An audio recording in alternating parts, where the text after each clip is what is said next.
Good afternoon. We are absolutely thrilled here at sfBIG today. Sometimes you have Thursday afternoons where you've had, like just want to kick back. We want you to kick back, be entertained, learn, and just absolutely enjoy this next hour. Because number one, two of the nicest, most gracious, smart, fun people who have been instrumental in the success of sfBIG through the years. Two people that I personally hold not only the highest respect, but are just damn fine Americans.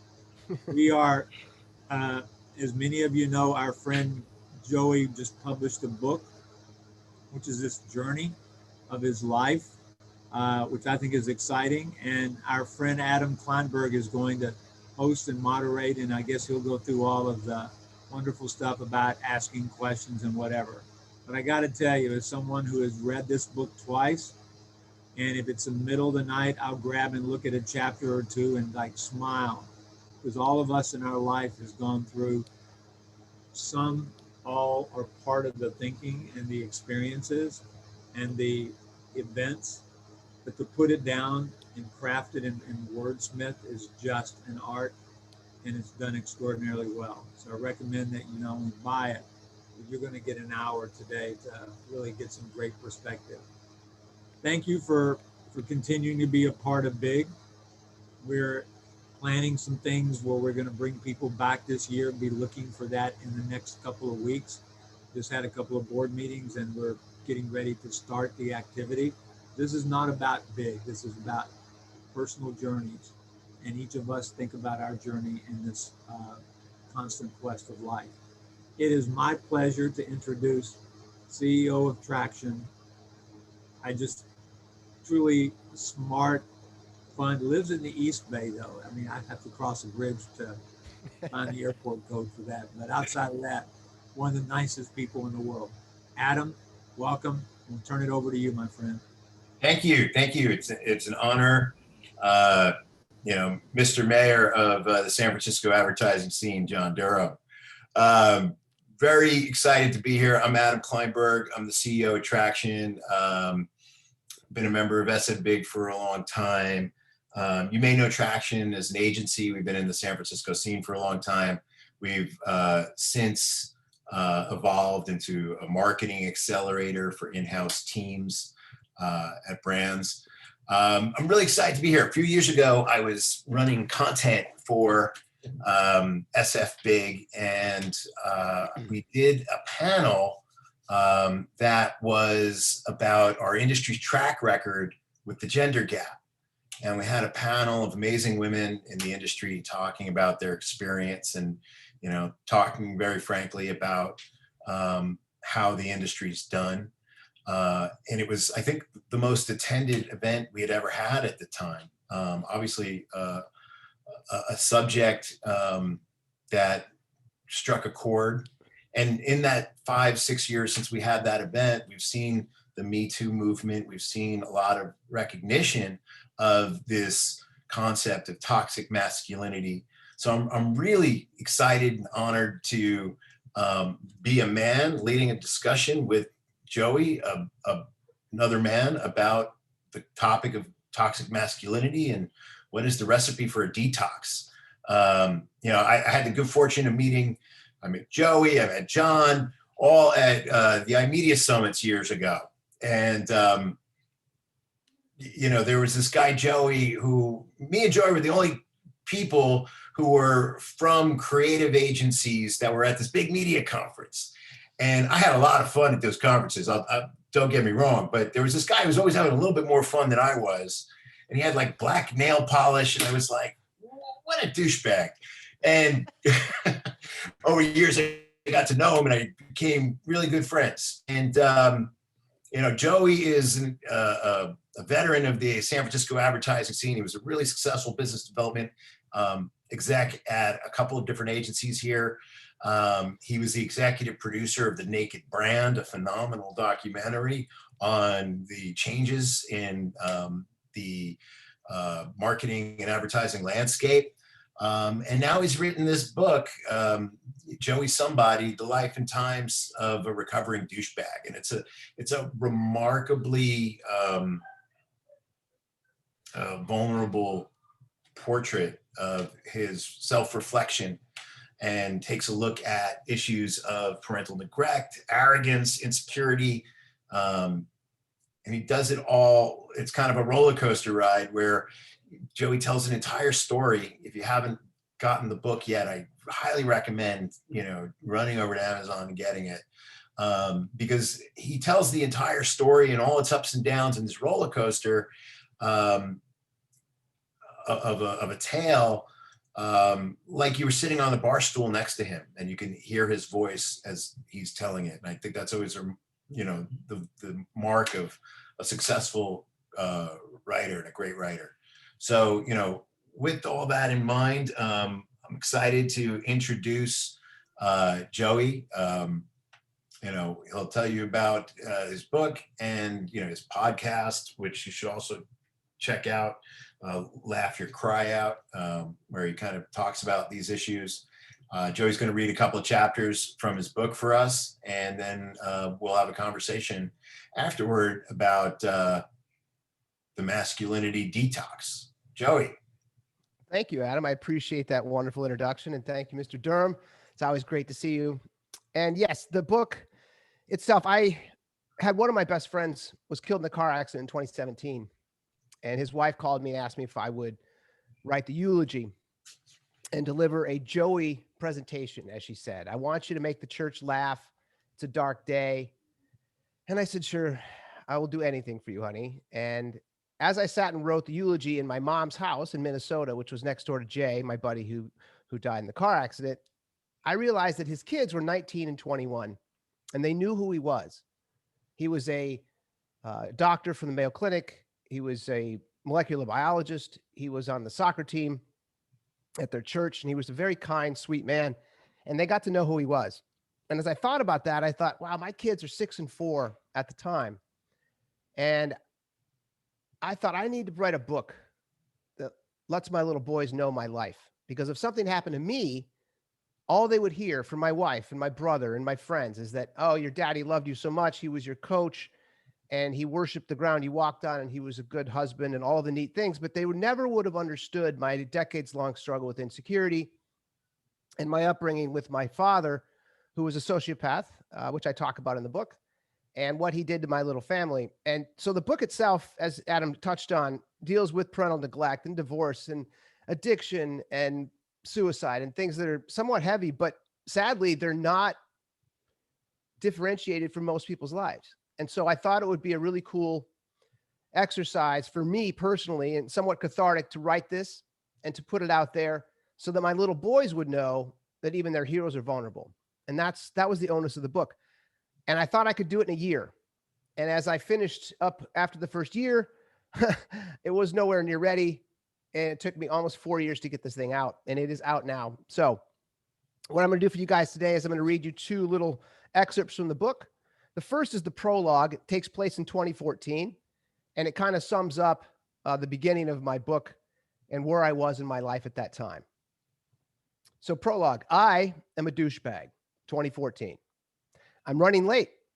518 snorting horses nudge my 2-ton sports sedan down the busy 9th Street off-ramp into San Francisco. Twin car seats framing the back row. Cheddar bunnies and Cheerios smashed into my quilted leather upholstery. My liquid dashboard announces 2 incoming calls. The boys' preschool headmistress, whose impending tardiness reminder would include admonishments in Mandarin, and my wife, Debbie, whose words carried by cell towers from an Orlando hotel room would arrive solely in English. Sorry, babe. On my way. It's completely my fault. Yes. The boys come first. Yes. I'm driving carefully. Won't happen again. Have fun in Florida. I love you too, babe. By the time I respond to both calls, I'm roaring down 9th toward Russian Hill. I bypass Van Ness and cut into the Tenderloin district, San Francisco's proverbial grease trap, infamous for its brackish sea-level buildings with cracked windows and spray paint, padlock porta potties, weak streams of piss flowing over shit-smeared sidewalks, ironic shopping carts, wheeled walkers, rascal scooters, clicking canes, cigarettes, and addicts in overcoats shuffling in circles attempting to eat their own mouths. Tourists avoid these streets. I accelerate up the potholed pavement of Larkin Street, while avoiding the stone jaywalkers popping out like shooting gallery targets. But as I cut around a braking Uber driver, intending to accelerate through the intersection, the stale yellow light flips to red, causing me to stomp on the brake pedal like Fred Flintstone. My low pro tires shriek and spit stones at people near the crosswalk. The stink of burnt carbon and middle-aged arrogance now commingling and ascending with the scuff dust of the street. Who the fuck do you think you are? I look over my left shoulder to see three men, each twice my mass and masculinity, now approaching my car with the slow confidence of magma. Large-knuckled meat hands, tattooed fingers with thick metal rings, spotless Timberland boots, and the smell of low-grade weed and alcohol trailing their exclamation like thunder stumbles after lightning. I slowly lean out my Oprah driver's side window, tilt my head upwards, and look at their riled eyes and say, I am a douchebag, and I'm sorry. Which immediately caused the leader to laugh out loud while stomping his big boot twice. I burst out laughing too, with relief, because 2 seconds prior, I was expecting to be ripped out of my intact seatbelt, spiked to the pavement, and pummeled like a Russian protester. Instead, this very large young man extends his open palm and says, "That was awesome, dude. You are awesome." In male speak, a douchebag is an overreaching tool. 2 insults in a single word. A tool is a low-functioning person who, by definition, is unaware of his limitations. The douchebag, on the other hand, is a tool laboring under a transparent facade of arrogance and grandiosity, like a spoiled media executive who frightens his neighbors by driving like an asshole. My wife hates the word douchebag. My mother would call it dirty. My therapist told me it was a breakthrough. So there's my opening, guys. And the chapter that I selected for my fellow media folk is called Joey Big Apples, and it's chapter 20. And it follows chapter 19, which is where I met my business partners of over a decade. So I was interviewing for a couple different jobs in the agency world in 2003. And my headhunter put me in touch with a guy named Jeff Rosenblum. And I lobbed a call into Jeff and said, "Hey, I heard you're looking for a head of biz dev, blah, blah, blah. Give me a call when you get a chance." This was on a Monday. And on Thursday, I had yet to hear back. And I was heading to one of my best friend's bachelor parties in Vegas. And so I figured I wasn't going to get the job. It's cool. And then after I get to the airport, there's a voicemail from this guy, Jeff Rosenblum. And it is as followed. And this is his voice. This is what it sounds like. "Joey fucking Dumont, this is Jeff Rosenblum. I'm in the limo with Scotty. We're going to drink our fucking faces off. Can't wait to hang out." And then he hangs up the phone. And I'd never met this guy, so understand that. So my headhunter put me in touch with this guy, Jeff, who's my friend Scotty knew from New York. I knew from San Francisco. So my interview was about to take place in Vegas, and we got hammered for 4 days straight. So this takes place after that debauchery, which was 4 days of drinking. So here we go. Chapter 20, Joey Big Apples. Monday morning, my phone rang. It was Jeff. "Dude, can we reschedule our interview for sometime tomorrow?" With my head still throbbing, I said, "Oh my God, yes, Jeff. I am not well." He laughed so loud, I had to move the phone away from my ear. And then I slept for over 15 hours before waking up on Tuesday morning feeling stoked. Questus was headquartered in Tiburon, California, an affluent small town incorporated in Marin County, nestled on the Tiburon Peninsula and surrounded on 3 sides by the San Francisco Bay. Questus also ran a tiny satellite office in New York City, which just sounded cool. I imagined telling people I had to fly out to our New York office for a huge presentation, like Lee Clow or Hal Riney. The agency was housed in a complex of 1-story light blue buildings wrapped with white decking and nested in an ancient grove of eucalyptus trees. I found the correct suite, breezed into the lobby, and announced my arrival. His enormous ears detecting my voice, Jeff charged down the hall from his office and enveloped me in a toothpaste tube hug. Out of the corner of my eye, I detected a conservatively dressed, handsome young man approaching me with an awkward smile. Once I got my feet back on the ground, I pivoted, reached out, grasped, and shook emphatically the man's outstretched hand. "Nice to meet you, Jordan. I'm Joey." "Yeah, dude, I know." His facial expression and posture slipping, voice tapering. I was with you all weekend in Vegas. In 7 well-dressed words that had showed up at the wrong party, my employment prospects went from promising to dead on arrival. Jeff hemmed with laughter like Jordan had just stepped on a rake. Lucky for me, Jordan's sense of humor was stronger than my addled memory. Jeff, Rosie, if you're a buddy, served as the agency's research director, while Jordan was the creative director. They led a team of 5 talented professionals. Rosie was a pioneer in the business of online usability research, a field of study that cut across the curriculum from stats to sociology to cognitive science. It used fancy technology to isolate, gather, harvest, sort, group, count, measure, and store every bit and byte related to the media's consumer experience. Every number meant something. Browsing clicks, confirming and purchasing double clicks, microseconds parked in each metered space, walk-ons, walk-outs, comebacks, gross revenue. The Disney Corporation was a Questus client, retaining Rosie to conduct usability studies of its magic mountain of media traffic. I was immediately sold on Rosie. I can sell smart. I learned a lot about Jordan. In addition to earning his Bachelor of Arts from the University of Vermont, he had studied art at the Academy of Art in San Francisco. And Jordan had the unique ability to calibrate the shapes, concepts, and colors to the objectives of corporate clients, which kept the sudden wannabe graphic designers from pulling on the white coat of Dr. Frankenstein to cobble together some disassembled version of life with graveyard parts. Jordan's biggest client was Suzuki Motorcycles of America. The relationship had consummated a few months earlier. Motorcycles. I could sell this dude too. As I listened to and observed both men, a rare opportunity revealed itself. Like finding money on the street or hitting a straight flush on the flop. These guys were good, talented, big brains, survived an industrial recession. They had Fortune 400 clients. Questus was an undervalued company, good for an annual triple decimal pop in increased revenue and profit percentages, making the partners rich in the process. I felt transported to Steve Wozniak's garage in the 70s, like I was listening to some bespectacled guy in a black turtleneck predict the orbit of the recently discovered planet Apple. I decided to go all in, but only as an owner. I bragged about the millions of dollars I'd sold at my previous agency, similar to Questus in size and services. I embellished in legitimate detail my experience breeding relationships with corporate whales in the financial industry from a previous career. I closed by explaining that if I was going to turn down job offers with stock options and big salaries, I wanted the opportunity to share in the rewards. I wanted equity. I left exhausted but optimistic. Didn't sleep well that night. After a slow drip 24-hour period, I answered my phone on the first ring and heard Jeff offer me an equity partnership at the same salary they paid themselves, with any additional income to be calculated by meeting performance objectives. Priming the pump for huge Joey bonuses. Jeff reminded me, "We eat what we kill around here, Joey. So if you don't kill, you don't eat." Adding, "And you'll never outsell me." Such a dude thing to say.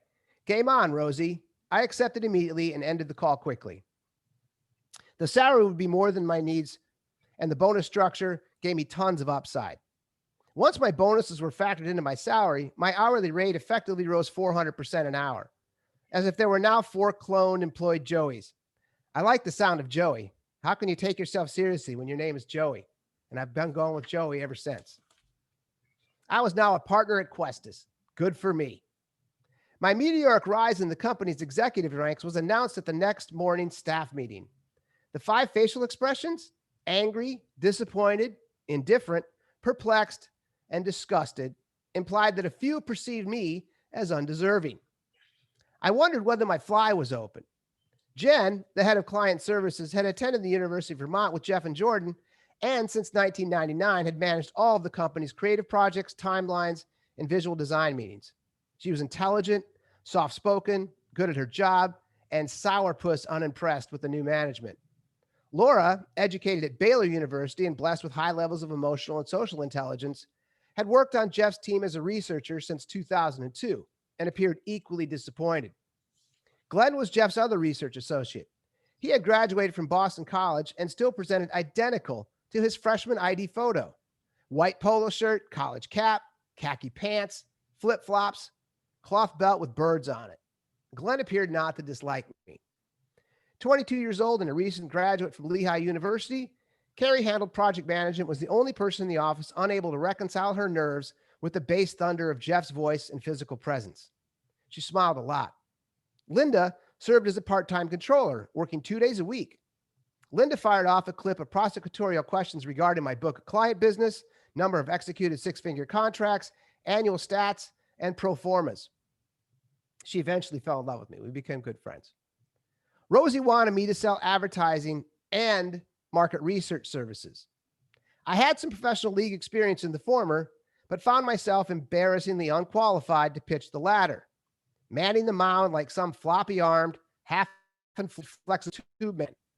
Market research is an organized set of rules and practices applied to gather information about target markets, to master narratives of buyer biographies and purchasing demographics, incorporating all of the language and concepts formerly taught in the classes I either failed or failed to take in college, like science, technology, engineering, arts, and mathematics. Rosie left bundles of market research reports on my desk, text tightly woven with specialized discourse, anthill numbers, conceptual models and diagrams, probability and statistics, sociology, psychology, logic, cognitive science, biology, and anthropology. Let me know if you have any questions, dude. Yeah, sure thing, Jeff. What's a regression analysis? And how does falsifiability null a hypothesis? And do top box numbers refer to box tops? And can you use semiotics in a sentence? And why is hermeneutics spelled with 5 vowels? Out of fear and loathing, I began to read market research in all of its forms, as if being chased. But after a few weeks of oppressive study, all I could think about was the revenue I was not raising. So I decided to wing it. I called Brett, the MTV executive from Scotty's bachelor party, with whom I had bonded again at the wedding in St. John, and asked for some FaceTime with a few of his research teams who work behind the scenes at MTV, VH1, and Nickelodeon. Brett landed us meetings with the next 2 weeks. A half dozen research professionals based out on the East Coast clicked yes on our calendar invite and sacrificed a small block of their valuable workday to meet with Jeff Edison and Joey Tesla. All of us would receive increased frequency mind windows on our monitors for the big day. You could feel the excitement. 13 days later, Rosie and I flew to New York City and checked into a tiny litter box of a hotel room on the Lower West Side the night before our presentation, trading additional preparation time for a pre-victory celebration of our initiative and intellectual prowess with Jeff's old fraternity buddy, Billy Beer. Great dude and real name. The mind of Manhattan flexes on stimulated energy, stays awake for days, tosses and turns all night, and has the power to short out any sense of reality in its own private dance. For the next 6 hours, we were Jake and Elwood on a mission from God, starring in musical numbers with attractive performers just out of reach to pursuing consequences. As we approached the lobby of our hotel 6 hours prior to our first meeting at MTV, I saw a small bodega from which I wanted something to counter our chances of alcohol poisoning. I told Rosie to wait for me. While cradling 2 swaddled 3-pound burritos and a huge smile, I ran back to our hotel and saw Rosie leaning on the couch in the lobby. Raising the twins above my shoulders so Rosie could appreciate my binge-ending stroke of late-night genius, I accelerated up the walkway until the pristine, thick-tempered glass panel of the lobby door flattened me like a cartoon character. My face struck the door first, the impact hammering the shell of my diner frames into my left eyebrow, then the rest of me, vertical, then horizontal, laughing on my back with a wailing burrito in each hand. An elongating bloodworm crawled down the left side of my drunken head. Rosie laughed so hard his knees gave out. Hotel security was more subdued and far less impressed. Go sleep it off, sir. Rosie obtained from the doorman some first aid supplies, and back at the room may have attempted to sew up the gash on my eyebrow. We don't remember. The dynamic duo awoke 4 hours later, experiencing competing currents of exhilaration and nausea. Drank lots of Gatorade and took long therapy showers. Changed the dressing on my still throbbing wound, left a large tip for the horrified housekeeper. We had 2 meetings booked with Viacom executives, one with MTV at 10 and one with VH1 at 2. I assured Rosie I'd memorized every slide, each word of copy, even my crack-filling commentary and humorous improv. We arrived with time to spare at skyscraping 1515 Broadway, where the Viacom offices were housed, smack dab in the heart of Times Square. the city's hazy, techno-thumping, steel and concrete playa. We took the elevator to the MTV offices on the 36th floor and were escorted to a media conference room with walls and ceilings affixed with voice of God speakers, projected screen-sized digital displays covering 3 walls, and high-backed, padded leather executive chairs, like a mega church or a man cave or a Buffalo Wild Wings. 3 professionally attired and groomed women were encamped at the conference room table. As we hooked up our laptop, we tooted some small talk. So you guys live here in Manhattan? I bet you never get tired of this view. Does MTV stand for anything? Do either of you guys know Martha Quinn? The woman sitting behind the other 2, obviously the leader, who by virtue of her lean height, prominent nose, and Oreo eyes, possessed an avian quality. She looked up for a computer and chirped, "I have a hard stop at 11, which in business parlance translate to, shut the fuck up and get on with it already. I stepped up and delivered my portion of my presentation, getting through about half of my slides and copy, even my best jokes, without any major breaks and falls. But about the time I was going to hand the baton to Rosie, Miss Hard Stop at 11 dropped and raised her head. How does your regression analysis measure the independent variables you showed in your last case study?" Ouch. It was only 1 second of vacuum silence, but I must have looked like a rat caught in a spotlight because she promptly turned to focus expectantly on Rosie. The quality of his reply raised the temperature of their expectations, and the room seemed to warm up a bit. I felt like an unclaimed bag at the airport. When I froze again after her next question about small sample populations, overreaching extrapolations, and failures to account for standard deviations, she actually reverted to mockery. "So your job is basically done here, huh, Joey?" Which translates to, "You idiot poser, I hate you, and you're named after a baby kangaroo." Someone must have taught her that insults inflicted more damage when you toe tagged the target's name. Well played, madam. Rosie adeptly answered her questions, but it no longer mattered. "Excuse me, one of my testicles is caught in your talons." "Yep, that's it. Thank you, and we'll be on our way." They had no interest in another Beavis and Butthead. On the elevator, I told Rosie I wasn't going to present at the next meeting. He understood completely, probably relieved. At our 2:00 meeting with VH1, the scene repeated itself, but with one fewer actor lying in wait in an empty conference room hiding behind propped up screens like a sniper. 2 heads briefly popped up in greeting, instructing us to set up.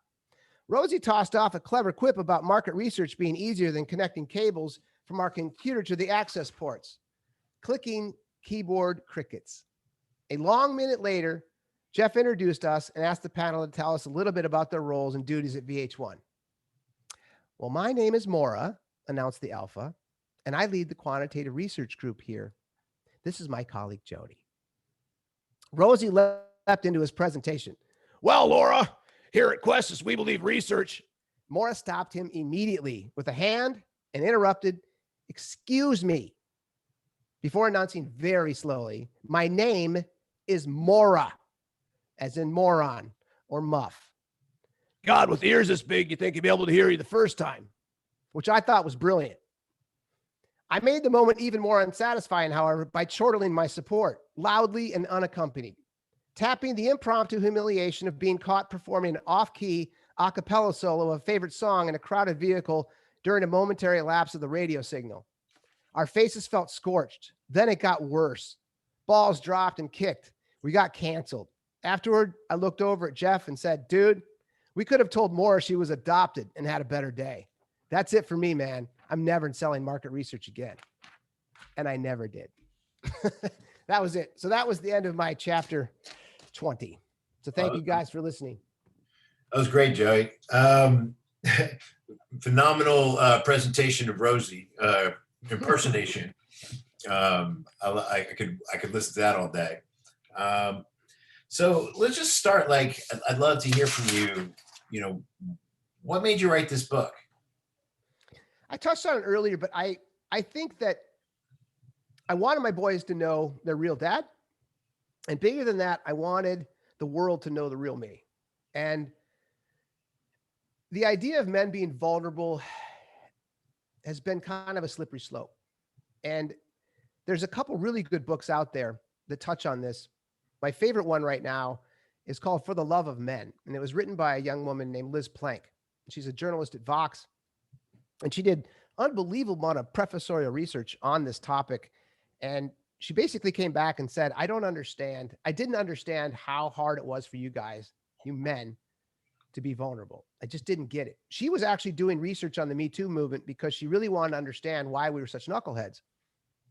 And she kind of came back and thought, wow, it was difficult. Not only did she do homework here in the domestic United States, she went to Iceland and Norway and Africa, and she found that the common theme around all men globally is that we're not good at sharing our emotions. We're not good at being vulnerable. And if we're not a captain of industry, a military hero, an athlete, tall, dark, and handsome, are we masculine? And if we're not masculine, what does that mean? And then she talks about something called incels. And she went into this sidebar, which was awesome. Incels are involuntarily celibate men. And there's a huge percentage of our young men who are in this category. Not necessarily that they don't have sex, which is obviously a problem. It's that they don't even have emotional relationships with females. And it's very difficult for them and our culture in general. So the idea behind this was she said something to the effect in her author's note, when's a guy going to write a book about being a guy and understanding what it means, and can they be vulnerable? And unlike a lot of memoirs from dudes, where it's, I started out as a sharecropper son, and now I made $1 billion in my last exit, and now I have a sailboat, and I'm really rich and I'm awesome. This was my attempt at saying, hey, I struggle with episodic depression, chronic anxiety. And although I've done, we've talked about this briefly, success in our culture is money. It's monetized. If you have money, you're successful. And I wanted to write a candid memoir about the struggles that I went through that I think are relatable.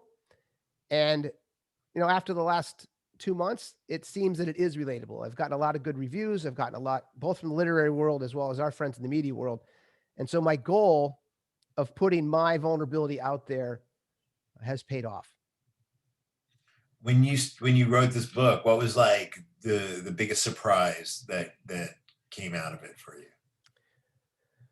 Good question. The biggest surprise has probably been the amount of guys that have reached out to me, even from our industry. I actually had I had 2 conversations this week with guys that we both looked up to. I won't mention their names, but John Durham, of course. Well, of course, Mr. Durham. But they're going through some stuff. Divorce, layoffs. A couple of them have gone through a couple startups, a couple hiccups, not feeling the bravado that we all used to talk about. And when they read the book, they called me and said, Jesus, Joey, I had no idea.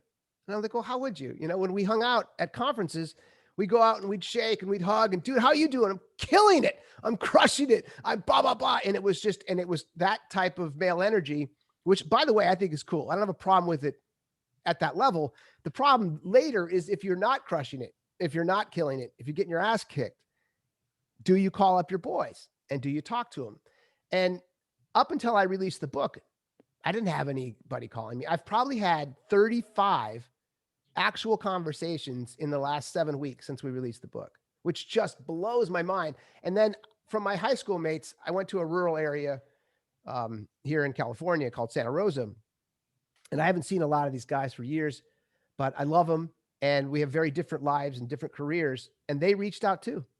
And they're like, man, you're the guy that made it out, and and I didn't know you suffered. And so the biggest surprise for me was that it connected not only with the men that I wanted to connect with, it allowed them to admit that they too were scared. And that was really cool for me. I felt vindicated. I felt like the 4 years of effort slogging through this book and editing this book and refining this book and getting all these pieces and parts done actually paid off. And I have no delusions of grandeur, which we talked about. I don't think this is going to be a bestseller, and I just don't think it's going to happen. But even if it doesn't sell another book, what has taken place over the last 2 months made it worth it, because that's what I want to do now with my career. I'm coaching men on their careers and how to be healthier and how to be happier and how to be less macho and more vulnerable. it's a perfect foundation for that, because anyone that I'm working with can read this and be like, oh, and maybe that's the same thing, Adam, is that once they read this book, when I'm coaching with them, they'll be like, dude, you know, I know you now. And so I can be me. And I think that was the neatest nugget that I pulled out of this so far. How are people approaching you? I mean, for coaching, what are they saying? Like, are they saying, I'm a douchebag too? How do I fix it? No, it's the media world is, as we've talked about, there's a lot of bravado, right? And there's a lot of male energy, if you will. And I think that and COVID kind of shined a light on this, and I think it's going to be for the positive, is that we as leaders need to be more empathetic. And I hate to use the word female because I get in trouble with the gender, but I think that leadership needs to be more female, in the sense that you're not just looking at the end result. You're looking at the journey on the way there. How are you treating your team? Are you bringing them into the fold? Are you making them feel they're part of it? And doing so without typical master servant kind of relationships. And I don't, cast a net on that all men are bad at this, but we've seen a lot of that, not only in the media industry, but in our body politic and in our world today, where we have men. And, and that's another one, the toxic masculinity thing. I don't know exactly how best we encapsulate that phrase, but toxic just meaning that you're not acting like a good human being. Right. And I think that for me, when men are reaching out to talk, it's not necessarily that they think they're a douchebag, but they know something's not working. Right. They know that their leadership skills have come to a fork in the road.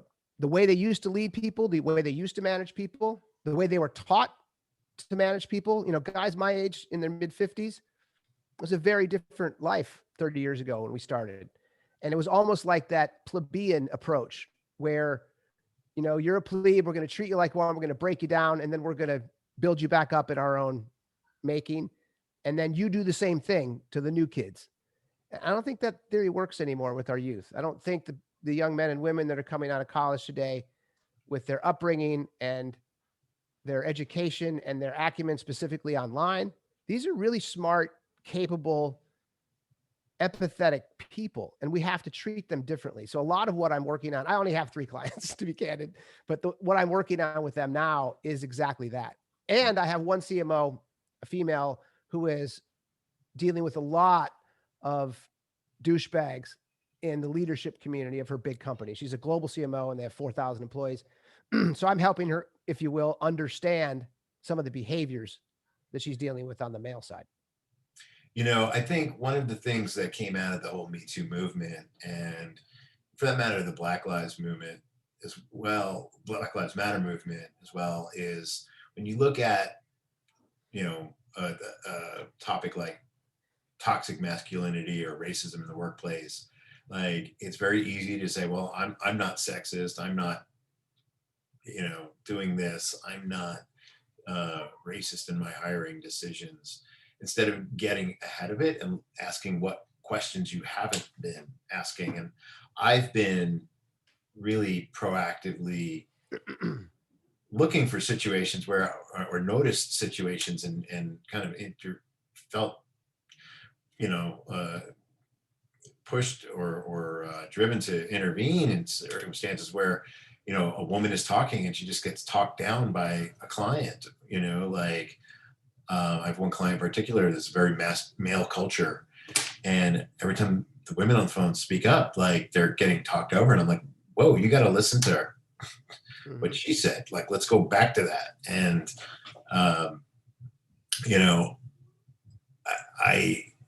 do you think that there is, we called this talk the Masculinity Detox. Is there a recipe for detoxifying masculinity? I mean, that's a great question. I think that much like the phrase defund the police, which, we've come up with as a Democratic Party, toxic males are, toxic masculinity is a term that Liz Plank in her book For the Love of Men talks about, because it does put men on their heels. And that's not necessarily the best way to start it. I think what you just talked about as a specific example, talking over a female is a perfect way to understand it, because if we just blanket what it means, then it's a problem. Toxic masculinity, I think, was probably framed around people like Harvey Weinstein and other people that were doing absolutely horrible things, illegal things, molesting and raping and abusing women. And that obviously is not just toxic, that's illegal, that is barbaric. The bigger problem that I think we have, because that's more of an isolated case, is that when you have men in leadership talking over women or not promoting women, or being very candid and saying, we're not going to promote her because we know she just got married or she's going to have children. We don't want to deal with the maternity leave. And we don't, there's all those pieces and parts that we've dealt with in leadership. When you and I were growing up in the ad world, that stuff has to change. And I think that in the ad industry as a whole, we're seeing more women in leadership today. Not enough, but we're making progress there.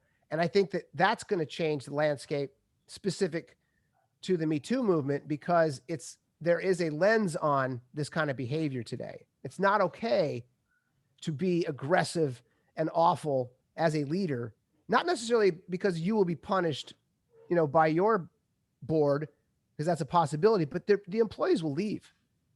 Smart people, specifically really smart, powerful women, will not put up with that very long. I mean, they will go out and search for another job before they put up with that. And I think that it's obviously a recipe for both male and female to figure out, what is acceptable in the workplace environment. How can men be a little more evolved in their leadership? How can they involve more empathy in their leadership? How does that take place? And I don't know if that's a top-down thing or a bottom-up thing, but I think if you do that, you meet in the middle. Yeah. You were in sales and you were successful, and as you relate in the book, like a big part of your success was that you were an arrogant son of a bitch, right? Like, and if I'm listening to this and I'm a young person in this industry, how do you separate, I guess, arrogance from confidence in determining what's really a winning formula here for business success? The best definition I've heard of confidence is confidence is the sweet spot between arrogance and despair. And when you really get to that point where you know that you're very good at something, you're an expert in something, and that you're bringing that to the table, that's confidence. Like me in that early presentation with market research, I didn't know what I was talking about. And I memorized everything. So I was buzzword compliant. I had my jokes. I had everything going perfectly well. The problem was I didn't actually know the substance. And as I shared with Rosie when we went in, I'm like, market researchers don't play, man. They know when you don't know. So that is where arrogance, and that's why I love that chapter, is it shows you that arrogance doesn't work in that sense. And I think you can attest to this, I was a lovable douchebag. So the fact that I did wear black nail polish and I was usually head to toe Gucci and I loved people to stare at me and I loved all the attention, if people called me out on it and said, Joey, you're such a douchebag, I'd be like, no, I'm the douchebag. Let's get it straight. And then we would laugh and then we'd hug it out. And I think that was when we knew each other, was in my 30s, mid 30s to my late 40s. The stuff in the early chapters, my 20s and 30s, was true arrogance, true douchebaggery, where I was under the impression that I was better than someone else because I made a good living and I drove a German car and I wore a $1,500 suit. And that's dangerous, is when you actually believe that you're better than somebody else because of your education, because of your income, because of your home, or your car, or your salary. And that we still see a lot of that with men. And not that women don't have that piece, but they sure don't have it at the scale that men do. Yeah. And I wouldn't think arrogance is going to work. It won't work in our industry anymore. It just won't. And confidence will. Being an empath will help. Being self-deprecating, admitting when you screw up, those things I think are coming to the fold. In our industry has played a big role in, historically, in reinforcing some of these kind of stereotypes, these kind of sure. you know, issues. What do you think that our industry has done a good job in recent years of turning the page, of changing the dialogue? We're getting better, but there was a recent ad, and it's only a year or so old, and it's Johnny Depp, and it's called Sauvage, and it's his cologne. And I put that ad up on a presentation that I did 5 or 6 years ago at an ad conference. And it's still running. It is so macho and so awful. And the fact that they still ran it, I still think is hilarious. But as a whole, yeah, I think we're getting better. I think the media, not just advertising industry, but as I talked about in the book, the media is attempting to bring men's vulnerability to the zeitgeist. And in my epilogue, I talk about Iron Man 3, and I talk about it through the lens of my children, because as someone who suffers from and has panic attacks, even while writing this book, Tony Stark in Iron Man 3 has a panic attack, and he's sitting there with his buddy in a restaurant, and Rhodey is his name, and they're talking, and the little boy comes up and asks him for his autograph. And he does the autograph, and then all of a sudden something hits him and he has a panic attack, and he has to flip, and he runs out, and his Iron Man outfit is sitting out there in the street next to other people's bikes and cars. He climbs in it and says, "Jarvis, what's happening? What's happening? Am I having a heart attack?" And he's like, "No, sir, you're not having a heart. Is there something wrong with the brain? Is it the brain?" He's like, "No, sir, you're having an anxiety attack, and a severe one." And then he flies off, right? And I mentioned that because I thought it was very important that the media, Marvel in this case, the movie industry, is starting to bring to the public a need for men to understand their mental health. And Tony Stark being a billionaire industrialist superhero, I thought was very clever the way they wove that in. And that was another piece to this book for me, is I wanted to bring some attention to men's mental health. Because if you, and then we talked about this over lunch, if I asked you, or if we talked about, ask anyone in the audience, if someone says, well, he or she is very successful, what does that mean? Means they're rich, means they have money, means they made money or making money or have money. If someone says, oh, she's very successful, you don't just immediately think, oh, she's a Buddhist. Oh, she's a teacher. Oh, she's a nurse. That's also part of our problem, is that we equate everything in our culture to one metric, which is money and success. And guys historically will do what they need to do to get to that. And by the way, as we talked about, and this, I can just point to me on this, the most important thing for me my entire life was female attention. And then that was one. And then number two, huge delta, would be anything else. Sports, money, beer, buddies, whatever it was. But all of those things then equated back to female attention, because you go out with your buddies. What do? Go to the bar, go and talk to girls. Why are you an athlete? Well, girls like athletes. You're like, okay, so I want to be an athlete. Girls like it when you're in shape. I don't like to work out, but I like girls' attention, right? So this was my whole thing growing up. And all of those things were associated with being male, which, by the way, another book that I just read called Boys and Sex, written by Peggy Orenstein. She interviewed 100 young men qualitatively, and they ranged from the age of 17 to 22. And this is 2020, this book came out. And she asked these young men, what's the most important thing for female attention? They said, being an athlete. Ooh, okay. What's the second? It really helps to be tall. And it really helps to be aggressive. It really helps to be aggressive. It helps to not show emotion.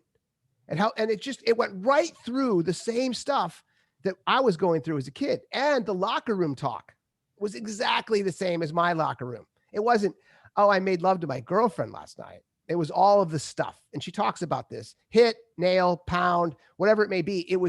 These are young boys today. The vernacular hasn't changed.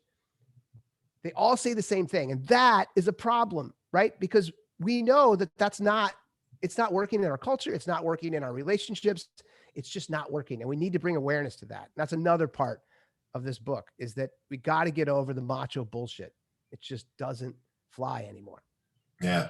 I wanted to just do a time check. We got about 10 minutes left. So if anyone in the audience does have any questions, feel free to put them in the thing below, and I'll read them out to Joey. But, we talked a lot about this notion of leading with confidence, non-arrogance, and,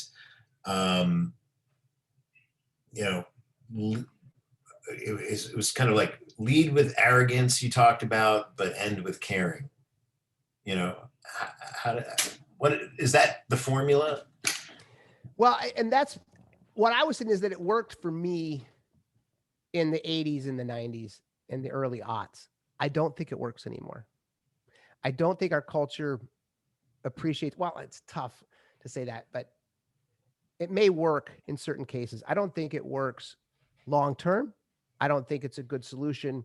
I think it's something we need to talk to our young men about, because as I said before, confidence can be achieved, but confidence comes through preparation, hard work, consistent effort. And when that does happen, then true confidence comes through, as opposed to what I did in chapter 20, which is when you think you're going to go in and pull the wool over someone's eyes with some jazz hands and a couple cool words and a couple cool slides. It doesn't work, right? And that's arrogance versus confidence. And I think I think it's just best that we stick with that word, because confidence does work. It means you did your homework, and people can feel that. And I think that's also something now, with all the attention we have on media, I think people are more attuned to the bullshit that comes at them. And I think they're more discerning. And so I think we as a culture need to recognize that. And men specifically need to shed the machismo and come back to being who they are. Yeah. I know that, the book that I want to write when I, have 4 years, is called Tai Chi for Business. I've been doing Tai Chi for about a decade, maybe 15 years actually. And the principles of Tai Chi, about being straight, which is, code for confidence, about being round, right? About listening and being fluid and open, are kind of things that I think allow you to be effective in any business situation. Tai Chi is, contrary to Taekwondo, which is about, how do you punch someone, use the earth in your hip and your arm to hit someone as hard as possible. Tai Chi is the absence of force. It's about being straight, and it's about being open and listening. I think a lot of what you're talking about kind of really aligns to those principles, and people don't think of Tai Chi as a martial art, but it's actually incredibly powerful. Because it's like Aikido. Aikido is a very similar art. Hapkido in the Korean side, those are using the other person's force against them only after they come at you. Right. Right. And then Bruce Lee talked about being water. As you know, I fought in martial arts for many years, and all of those pieces and parts are very true. And I think that the same thing kind of happens in martial arts, is that when you first start fighting, as a young fighter, you want to fight all the time. And then as you get older, you realize, like, I don't want to fight. You have the true confidence in a situation where you don't have to fight.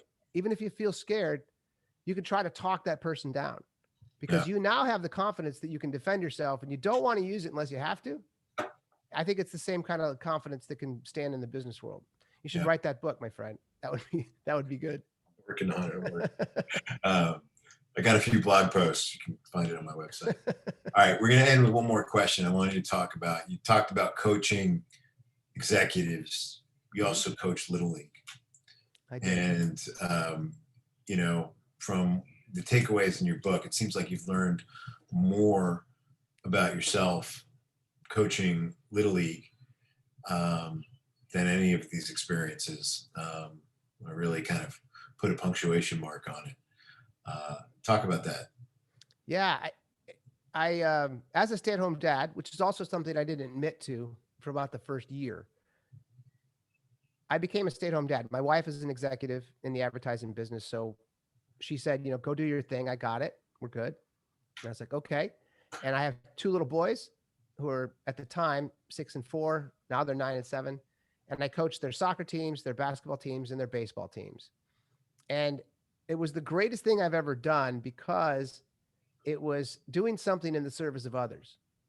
And little boys are crazy and they're rambunctious and they can't tie their shoes and they stare at planes and they don't really pay attention for more than 5 seconds. And so you're not over there to orate your genius and share your high school glory days as an athlete. What you're there to do is to love these little boys and to attempt to teach them as a team how to move forward in whatever area.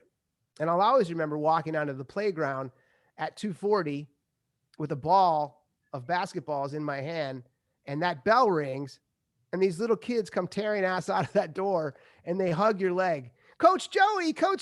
And then they want a ball, and then they want to play. And that happened to me for the last 4 years of my life in 3 different teams with 10 kids on each team. It was and has been the highlight of my life to date. And that's the last chapter in the book, which was purposeful because it's not something I ever anticipated doing. It's not something I ever had the time to do previously. And it turned out to be the best thing I've ever done, both for myself and my little boys. So it was a fantastic experience. And it's all about doing something for someone else. And that was new to me because as someone who was very self-absorbed and was a big fan of myself, it was neat to feel the gratification of helping other people for no reason, because you're not getting paid to coach. You're just doing it. It was non-transactional. And that was something I wasn't used to. I was always looking at things through the lens of a transaction. And this was a very cool experience. I think there's a lot of wisdom in the message of happiness as your measure of success. I think so too. I know when I pivoted Traction from being a traditional agency to this new marketing accelerator, I really redesigned the entire business. And in part, I was designing it around the needs of my customers.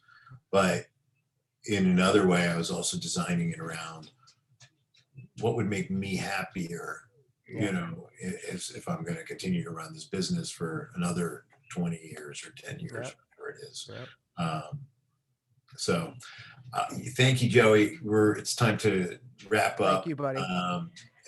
Everyone who's stuck with us at the end of the day for an hour. I know everyone's tired of Zoom. We're looking forward to sfBIG having events in person. Thank you, guys. Again soon and seeing you all there. Book is Joey Somebody, The Life and Times of a Recovering Douchebag. Go get it. Joey, thanks. Let's get a beer soon. Let's do that, Adam. Thank you so much. All right.